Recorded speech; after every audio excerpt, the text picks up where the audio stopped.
Dude. All right. All right. So what's up, guys? I'm Jamil, and today we're gonna be running through. This is our first Sales Bros podcast. We're gonna be talking about someone else, their experience in sales, and kind of their successes, their losses, what they've got them into the industry, and talking about some actionable strategies that they're using right now to keep winning. So I want to introduce Marco. Hey, how's it going, guys? Yeah. So Great, so man. Pleasure to have you today. Like, bro, like what got you into sales originally? What was your first sales experience and how did you end up going into solar? So my first sales experience is when I got out of the military. I went to school as a medical assistant, and I was like, you know what, medical assistant W-2, I'm gonna fulfill my dreams. I'm thinking I'm gonna make like 30, 40,000, $50,000 going from medical assistant to nurse practitioner or something along those lines. Found out that that W-2 life really isn't for me, so I kind of got in touch with one of my old friends from high school to go into insurance sales. So from insurance sales, I was actually doing all 8, 9 hour shifts from the medical assistant clinic. I went to daily trainings at the office for insurance. Then from there, I was practicing a lot of on-hand prospecting skills where it brought me to learning how to actually talk to people and to be very relatable to people, which a lot of people, when they want to get into a sales job, they forget that they had to be very relatable and build rapport with that person even before they even think about even doing that sale. Because how is someone supposed to trust you on the street if you just be like, hey, I'm a random guy who's gonna make $1 million? They're not. That's the majority of it. So you really had to go out there. Either 10,000 hours of practicing on the doors or just prospecting in general, or 10 years. What would you rather have? I would rather have 10,000 hours, so that's easier because all I'm doing is putting my back against the wall, even sleeping at 4 o'clock in the morning, going from 12 o'clock at night to 4 o'clock in the morning, prospecting, bringing people to the office, showing them a life changing opportunity. But then I lack the skills of even having the skills person, speaking to people in general, relating to people, relatability, being able to be like, oh, well, you're in this. Well, I used to do this. Or, you're in this field. Oh, well, that's a really good field. I'm actually thinking about going into that. So prospecting in general is a big thing that I used to do. Okay. So what got me into solar is that I was working in home care aid.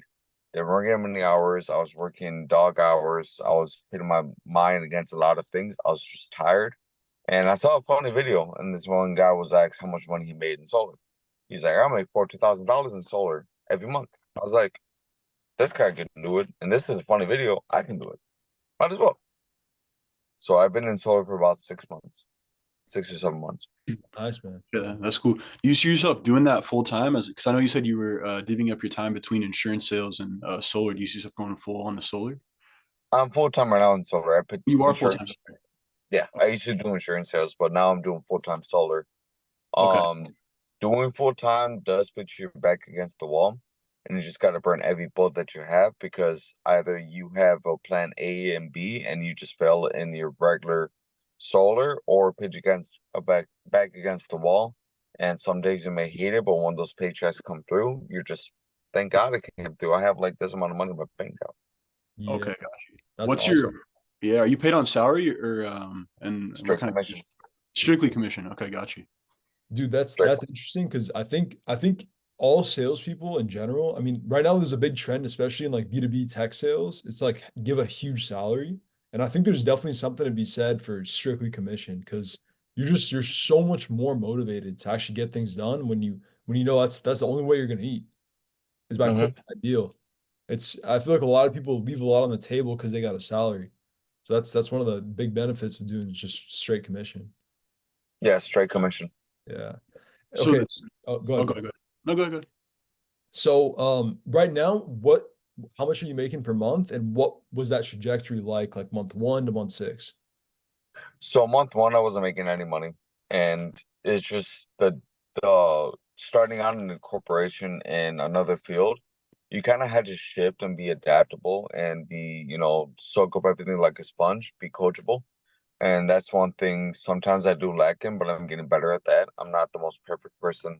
We're not all perfect in every salesman job, but we all want to be, adapted to our environment. So at first I wasn't making much money, was making at least 1,000 every week. And I was like, okay, cool, 1,000 a week is okay. But then I started getting a lot more bills coming through. So now I put my against the wall even more. Now I'm making around $14,000, $22,000 every month That's because I'm amazing. going to be consistent. And it's not about motivation to get to that point, it's about discipline.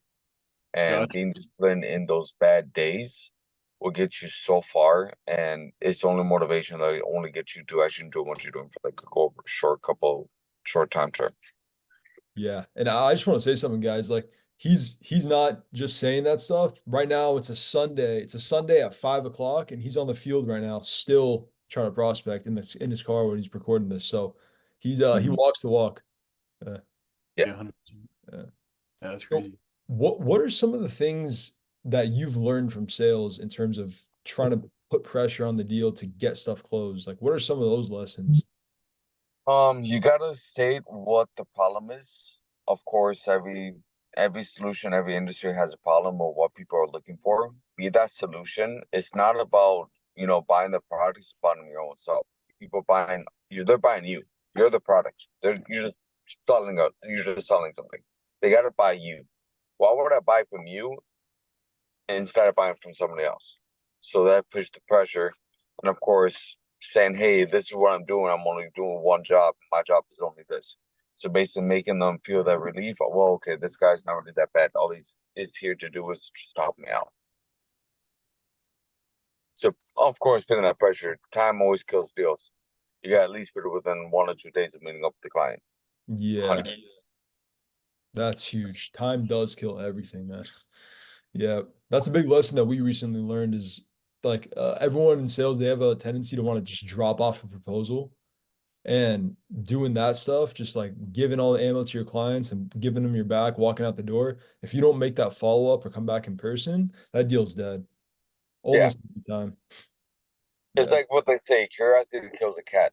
If you give them too much information, if you puke all the information to them, keep it super simple. Kiss it. Keep it super simple. Keep it to the point, but leave things out so they have confusion to be like, okay, let me hear what this guy has to say the second time. Yeah. Yeah. I like that. I like that. Marco, so what is your like average sales cycle time for in your solar industry? Average term time is usually it can be a month, it can be a week, or it can be 5 months, depending if it needs electrical work being done, if it needs roofing. It's just a lot of variations come into it. Some houses are really good where you can have like a sale within a whole week, close it, and get paid literally like the week afterwards, and the Okay. instant goes up. Or you can have something which I just really recently had, which took me about 4 months. It took me from November, waiting for that, being consistent, keeping up with the client, following up, and making sure that client knows 100% that you're with him, leading him through the steps, and making sure you go to install. Mm, makes sense. And what's the average commission on a solar deal? It just depends on how much the kilowatt usage is in the solar sale, but actually a lot of commissions go from just depends on the sale and the system size as well. Yeah, then depends if it's a finance, lease, monthly pay to pay, and of course, usually sale goes from like $10,000 to 20. I've seen $40,000 sales. I've seen $80,000 sales.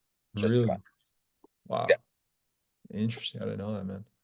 Okay. And so for solar, it seems like there's a ton of new solar companies that are popping up every single day. Like, what's that industry like? Is it super competitive or are other companies trying to pick you off? Like, what's that look like? 100% Yeah. very, very, very competitive. You got to be the one that they like the most. If someone comes in and gives them a better deal, they like that person more, they're going to go with that person. You got to be the one that's standing out to the person.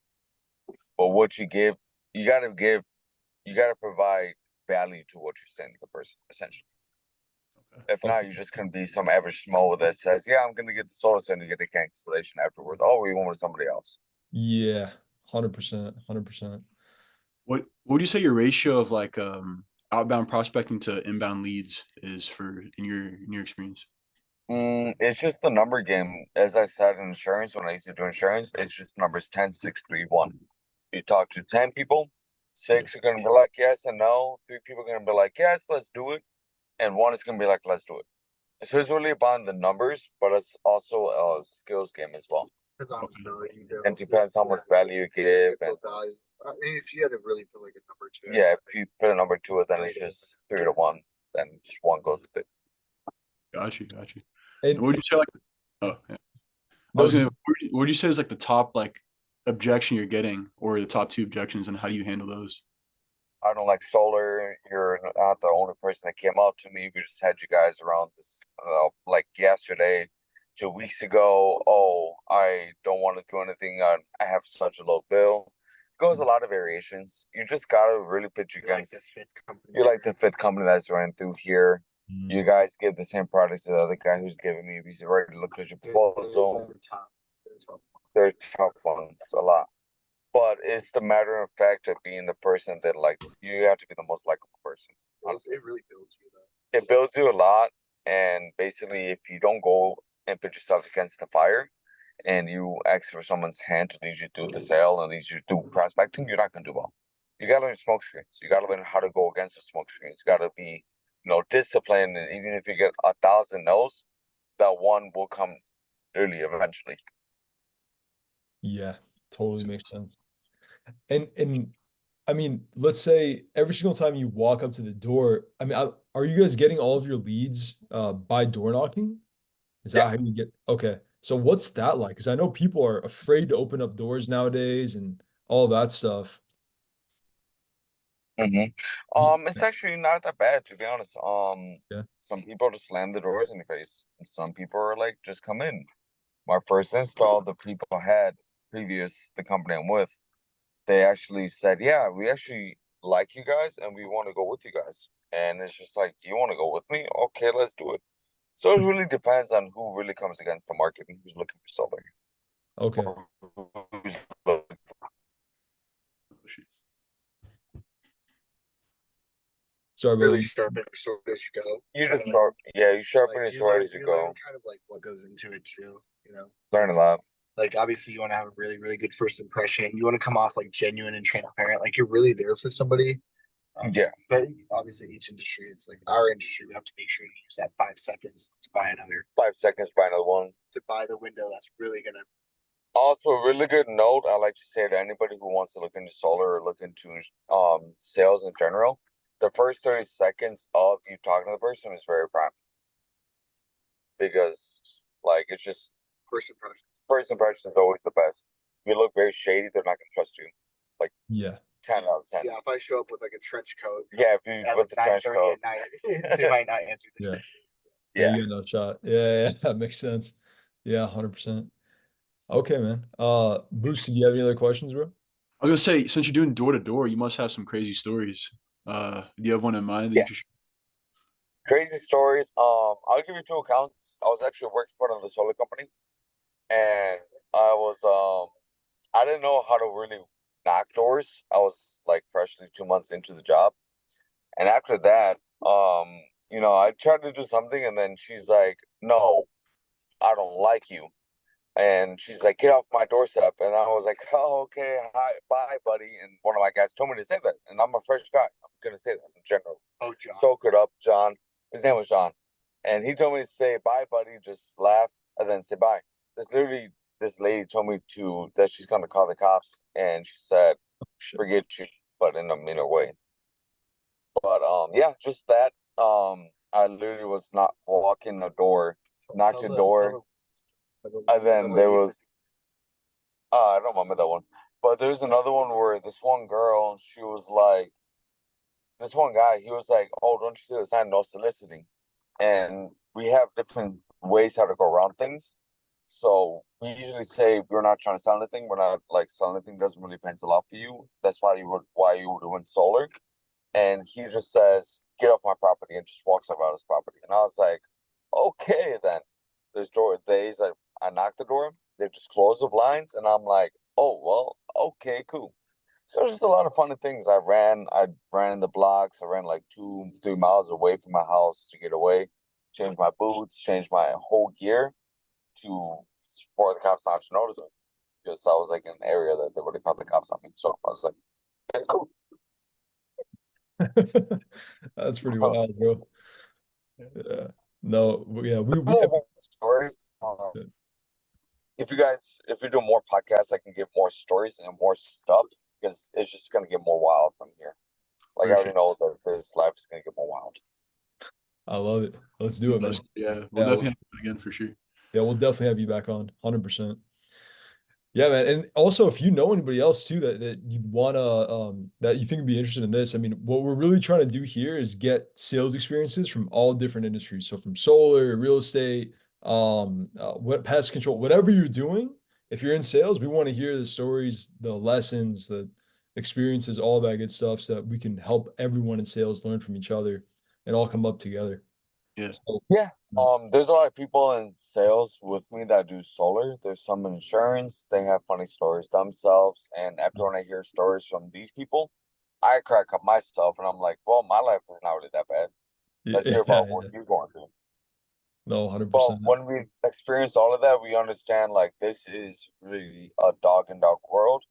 We Yeah. all strive, we're all like hustling for, the ends meet, the ends goal of bringing our dream life to reality. Being Yeah. able to provide for our families, changing our families' lives, giving the things back. And when I was in Miami, when renting my Corvette, this is a good story too. You guys didn't ask for this, but my grandfather, 80 years old, 90 years old, he loves luxurious things. And after when we said, yeah, grandpa, we'll take a photo in the car, he posed and seeing that look on his face and seeing that kind of brought joy to myself. So it's not really about the money I make. It's about the memories I do have with them and being able to actually be full time and get to see my family instead of working W-2. It does create time freedom and creates more money in your pocket. And the more money, the more smiles you bring. That's where the money actually is better. Is that way it pays off. 100%. 100%. Yeah, couldn't agree more, bro. That's what it's all about. I mean, we're all chasing money, but it's not really money we're chasing. We're going after the freedom that it brings, right? Freedom, joys, memories. Because I was in the military, so I had no time to be with my family. But now I'm able to be with my family with the money I make. Yeah. So just that time freedom of being able to actually be there for weddings, my niece's birthdays, and being able to buy them what they want instead of me saying, "Well, I can't take you to here because I have no money." Now I'm able to do so. Now she has a smile on her face and she got like, a nice $5,000 present. Damn. Yeah, that's beautiful, man. Yeah. 100%. Yeah. Yeah. Awesome, man. All right, guys. Well, Marco, bro, I could not be more appreciative of you coming on, man. It means a lot. And yeah, bro, we'll be in touch. Probably like 2, 3 months. Let's have you back on. Let's hear some more crazy stories. Hopefully nobody shoots you. And I heard stories of people loading guns, and I'm like, wow, my life is I'm not surprised, bro. bad. For No, sure, but man. I appreciate you guys. I'm actually very lucky to meet you guys where I met you guys because without making connections and prospecting my skills, I would have never met you guys, to be honest. I yeah, would have been shy. 100%. Yeah, it makes sense. 100%. Yeah, man, those sales skills, they pay off in the real world, bro. All the Heck time. yeah, man. Yeah, all the time. All right, brother. Well, thanks again, man. We'll catch you we'll catch you soon, bro. Good luck with everything, man. All right, brother. All right, Later. take care, guys. We'll see you.